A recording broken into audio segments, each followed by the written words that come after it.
Welcome back to Bollywood presenting.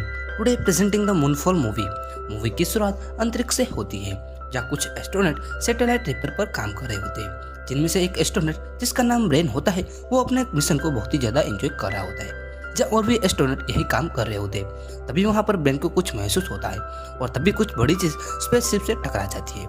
इस accident में brain बच गया होता है, इसलिए वो अपने फ्रेंड को बचाने के लिए चाहता है जो स्पेस शटल में होती है। वो इस एक्सीडेंट की वजह से वो स्पेस में खो गई थी। बड़ी मुश्किल के बाद ब्रेन उसको बचा लेता है, लेकिन ब्रेन और उसके साथी को यह पता चल नहीं पाता कि आखिरकार यह चीज क्या थी। फिर इसके बाद हमें ब्रेन को अर्थ पर सेफ लैंडिंग बाद का हमें इंटरव्यू दिखाया जाता है, जहाँ सभी ऑफिसर्स कहते हैं कि तुम दोनों की वजह से एक्सीडेंट हुआ है। वहीं दूसरी तरफ ब्रेन यह कहता है कि हमारे स्पेस शटल से कुछ टकराए है, जो यह बात कोई मानने को तैयार नहीं था। जहाँ कम्युनिटी यह तय करती है कि ब्रेन अब कभी भी दूसरे मिशन पर पार्टिसिपेट नहीं होगा। फिल्म के अगले सीन में हाउसमैन नाम का एक आदमी को दिखाया जाता है, जो एक प्रोफेसर के घर में चुपके से जाता है, जो उनके सिस्टम का एक्सेस लेता है। ये आदमी किसी और के अकाउंट से टीम के पास मून के ऑर्बिट का डेटा मांगता है और फिर वहां से चला जाता है। हाउसमैन के पास मून ऑर्बिट की रिपोर्ट आने के बाद वो देखकर शॉक्ड हो जाता है। हाउसमैन अपना सारा काम छोड़कर नासा के हेडक्वार्टर में कॉल करता है, जहाँ वो एक लेडी से मून ऑर्बिट की कुछ बातें बताने को कहता है, लेकिन उसको कुछ भी इन्फॉर्मेशन नहीं दी जाती। तभी वहाँ जोसिंडा, जो कि जॉनसन स्पेस सेंटर की लीड है, वो ऑफिस में आ जाती है और उसको पता चलता है कि मून की ऑर्बिट शिफ्ट हो रही है, जहाँ मून की ऑर्बिट का रेडियस धीरे धीरे कम हो रहा है। जहाँ वो देखते हैं कि मून के सरफेस एरिया पर कुछ गैसेस निकलती हुई दिखाई देती है। वहीं दूसरी तरफ स्पेस डे होता है, इसलिए हाउसमैन स्पीच दे रहा होता है। यहाँ बच्चे हाउसमैन को ही ब्रेन समझ लेते हैं, क्योंकि वो 10 साल से किसी आदमी से नहीं मिला था। जहाँ हाउसमैन सभी बच्चों को स्पीच दे रहा होता है, तभी वहाँ पर ब्रेन आ जाता है। जहाँ हाउसमैन बताता है कि मून अपने ऑर्बिट से फटक गया है, इसलिए तुम्हारी मदद की जरूरत है हमें। जब ब्रेन उसका भरोसा नहीं करता, वो सिक्योरिटी गार्ड को बुलवाकर उसको वहाँ से बाहर निकाल देता है। जिसके बाद ब्रेन गैरेज में काम करने के लिए गया होता है, जहाँ उसकी एक्स वाइफ का फोन आता है। वो बताते हैं कि हमारा बेटा टोनी ड्रग्स के सेवन में केस में पकड़ा गया है। जिसके बाद हमें कोर्ट का सीन दिखाया जाता है, जहाँ टोनी और उसके फादर कोर्ट में आए हुए होते हैं। ब्रेन जज को टोनी को रिहाई करने की बात करता है, जिस पर जज गुस्सा होकर वो केस को अगले हफ्ते तक पोस्टपोन कर देता है, जिसकी वजह से टोनी को तब तक के लिए जेल में रखा जाएगा। जहाँ नासा के ऑफिस में मून के ऑर्बिट का ऑब्जर्वेशन कर रहे होते हैं। अब मून एक इलेक्ट्रॉनिक ऑर्बिट में आ चुका है, जहाँ मून अगर पृथ्वी के 17,000 किलोमीटर पास आ गया तो उसके टुकड़े हो जाएंगे। जब उनको यह ठीक करने के लिए अब उनके पास केवल 20 दिन का वक्त होता है। इन्हें यह भी पता चलता है कि मून के सरफेस लेवल पर एक बहुत ही बड़ा होल है।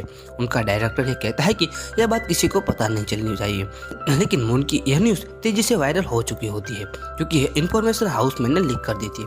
वहीं दूसरी तरफ ब्रेन अपने बेटे को बाहर निकलने के लिए जज को रिश्वत देने की कोशिश करता है, लेकिन जज को गुस्सा आ जाता है। ब्रेन वहां से चला जाता है, लेकिन जब वो वहां से जा रहा था तो वो देखता है कि मून अपनी ऑर्बिट से फटक चुका है। मून अपने ऑर्बिट से बाहर निकल चुका है। मून पर कुछ चमकदार चीजें भी देखी गई है। इसकी वजह से सभी लोग पहाड़ी पर शिफ्ट हो रहे थे और उन्हें यह लग रहा होता है कि अब कोई भी बच नहीं पाएगा। वो ऐसी न्यूज देखता है। यहाँ पर ब्रेन को हाउसमैन की बात याद आती है, जहाँ ब्रेन को पता चलता है कि मून एक मेगा स्ट्रक्चर है, इसलिए वो हाउसमैन से मिलने चाहता है। जहाँ हाउसमैन ब्रेन को बताता है कि मून एक बहुत ही बड़ा मेगा स्ट्रक्चर है, जिसको एक बहुत बड़े व्हाइट पोर्ट से चार्ज होता है, जिसकी वजह से मून अपने ऑर्बिट से बाहर निकल गया है। वहीं दूसरी तरफ नासा की एक टीम मून को ऑब्जर्वेशन के लिए जाती है, जहां इन्हें एक बहुत बड़ा होल दिखाई देता है। इसी की बदौलत से मून अपनी ऑर्बिट बदल रहा है। कुछ वक्त के बाद उस होल में से एक एलियन जैसा जीव बाहर निकलता है, जो स्पेस शटल के पास आकर उन पर हमला कर देता है। यह जीव सभी एस्ट्रोनॉट को मार देता है और अर्थ पर नासा से कॉन्टेक्ट उनका टूट जाता है। ब्रेन और हाउसमैन जैसे तैसे करके लोगों को बचा लेते हैं। हमें नासा के डायरेक्टर को दिखाया जाता है और जोसिंडा को कहता है कि तुम्हें होल्डन फील्ड नाम के एक आदमी से मिलना चाहिए। जोसिंडा वो वीडियो देखती है जिसमें ब्रेन के साथी मारे गए थे, जिसके बाद जोसिंडा होल्डन फील्ड नाम के आदमी से मिलने जाती है, जहाँ वो आदमी बताता है कि अपोलो मिशन के दौरान नासा से कुछ वक्त के लिए कॉन्टेक्ट टूट गया था। दरअसल वो कॉन्टेक्ट टूटा नहीं था, उन्होंने जानबूझकर वो सिग्नल तोड़ा था। होल्डन फील्ड बताता है कि हमने वहाँ कुछ चमकदार चीजें भी देखी थी, जो बात सीक्रेट रखने को बोली गई थी। वहीं मून अर्थ के पास आने की वजह से वाटर लेवल भी बढ़ गया था, जिसकी वजह से सभी जगह पर बाढ़ आ गई थी। मिलिट्री फोर्स ब्रेन और हाउसमैन को अपने साथ ले जाती है। जोसिंडा ब्रेन को कहती है कि नासा ने हमसे झूठ बोला है। बाद में जोसिंडा ब्रेन और हाउसमैन को वो एलियन वाली वीडियो दिखाती है। ब्रेन और हाउसमैन यह वीडियो देखकर शॉक्ड हो जाते हैं। जहाँ हाउसमैन जोसिंडा को बताता है कि ये एलियन जीव मून के सेंटर में जरूर कुछ कर रहा है। जोसिंडा मून को बचाने के लिए ब्रेन से मदद मांगती है। बाद में मून पर जाने के लिए स्पेस शटल तैयार किया जाता है, जहाँ एक आर्मी ऑफिसर आकर ब्रेन को बम कैसे एक्टिवेट किया जाए वो सिखाता है, क्योंकि इमरजेंसी के दौरान इनके लिए काम आ सके। दूसरी तरफ एक रूम में ब्रेन मून तक कैसे पहुंचा जाए और कैसे उस एलियन जीव को बाहर निकाला जाए और उस पर बम कैसे फेंका जाए उसके बारे में प्लानिंग कर रहे होते हैं। टोनी भी वहां आ जाता है। टोनी को कोर्ट ने छोड़ दिया होता है। टोनी अपने पिता को मून पर जाने के लिए मना कर रहा होता है, जहाँ ब्रेन उसको समझाता है कि यह सब कुछ जरूरी है हमारी पृथ्वी को बचाने के लिए। बाप बेटे बात कर रहे होते तभी वहाँ भूकंप आ जाता है। भूकंप की वजह से स्पेस शटल में कुछ खराबी आ जाती है। ऑब्जर्वेशन करने पर मालूम पड़ता है कि इस नुकसान को ठीक नहीं किया जा सकता। तभी जोसिंडा प्लान को स्टार्ट कर देती है। वो प्लान में बैठकर वहां से निकलने लगते हैं। तभी जोसिंडा को आइडिया आता है कि अगर मून ठीक स्पेस शटल के ऊपर हो तो स्पेस शटल को लॉन्च करेंगे, जिसका फायदा यह होगा कि मून की ग्रेविटी की वजह से स्पेस शटल तेजी से स्पेस में चला जाएगा। जोसिंडा ब्रेन को शटल को ऑपरेट करने को कहती है और वो खुद स्पेसशिप को नेविगेट करती है। ब्रेन हाउसमैन को भी आने के लिए कहता है क्योंकि उनको एक फ्लाइट इंजीनियर की जरूरत पड़ेगी। हाउसमैन शुरू में मना करता है, लेकिन बाद में ब्रेन उसको मना लेता है। बाद में ब्रेन अपने बेटे को कार में बैठाकर जोसिंडा के हस्बैंड के घर वहां भेज देता है। जब ब्रेन स्पेसशिप को लॉन्च करने वाला होता है तभी वहां सुनामी की एक बहुत बड़ी लहर आ रही होती है। यह देखकर ब्रेन शटल को स्टार्ट कर देता है। ब्रेन जैसे तैसे करके शटल को लॉन्च करने में सफल हो जाता है। ब्रेन अंतरिक्ष में पहुंचकर वो स्पेस स्टेशन से कनेक्ट करने लगते हैं। ब्रेन मून को देखता है जो अर्थ के पास आ चुका है। मून अर्थ के करीब आने की वजह से मून के टुकड़े अर्थ पर आ रहे थे। अब ब्रेन अपने प्लान के मुताबिक शटल को वॉल के पास रख देता है जिसमें बॉम्ब होता है। ब्रेन का प्लान यह होता है कि जब एलियन बाहर आएगा तब वो बॉम्ब को एक्टिवेट कर देंगे। ब्रेन और उनके साथी उस एलियन जीव का इंतजार करने लगते हैं। कुछ वक्त बाद एलियन बाहर आता है। एलियन ब्रेन के शटल पर हमला कर देता है, ना कि जिसमें बॉम्ब रखा था। ब्रेन को आइडिया आ जाता है कि एलियन को इलेक्ट्रिक वेव को सेंस कर सकता है, इसलिए ब्रेन बॉम्ब को एक्टिवेट करने वाला कंट्रोलर और हाउसमैन का फोन तोड़ देता है। इलेक्ट्रॉनिक्स वेव्स बंद होने की वजह से एलियन फिर से हॉल में वापस चला जाता है। इसके बाद ब्रेन स्पेस शटल को उस हॉल में ले जाता है। स्पेस शटल कुछ देर तक उस हॉल में जा रहा होता है। ब्रेन वहां पहुंचकर सभी इलेक्ट्रॉनिक्स वेव वाली चीजें ऑन कर देता है। तभी ब्रेन देखता है कि एलियन को पता चल चुका है कि हम यहाँ पर आ गए हैं। जहाँ ब्रेन और उनके साथी ये देखते हैं कि डॉट्स चार्ज है जिनसे मून को पावर मिल रही होती है, और वो यह भी देखते हैं कि एक चर्चे से मून अपने ऑर्बिट घूम रहा होता है। वो तीनों एलियन का इंतजार कर रहे होते हैं। तभी वहाँ एलियन आ जाता है, लेकिन तभी उनका शटल अपने आप ही घूमने लगता है और उन एलियन से बचता हुआ आगे बढ़ता रहता है। स्पेस शटल अपने आप ही एक स्ट्रक्चर में चला जाता है, लेकिन वो एलियन वहां तक नहीं आ सकता था।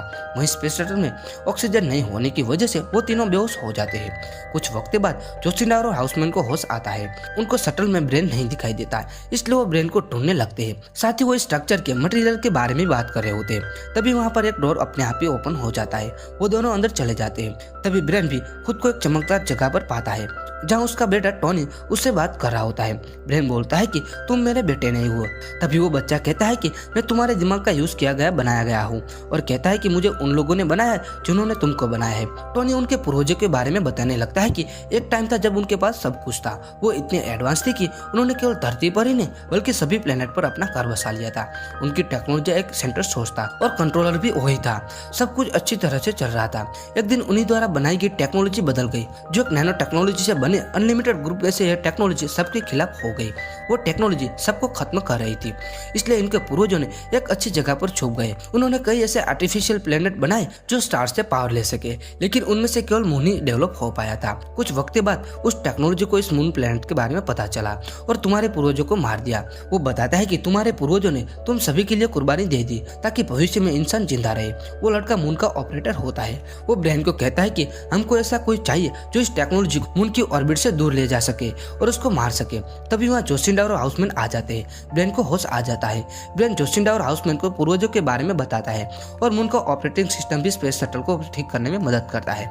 बाद में वो तीनों स्पेस शटल में बैठ जाते हैं। ब्रेन बाद में उस स्ट्रक्चर का डोर ओपन करता है ताकि वो एलियन जीव अंदर आ जाए। एलियन जीव अंदर आ जाने के बाद वो डोर को बंद कर देता है, जिससे वो एलियन डोर में फंस जाता है। इसी बीच ब्रेन शटल को वहां से निकाल देता है, लेकिन एलियन उसका पीछा करने लगता है। वहीं धरती पर मून काफी करीब आ चुका था।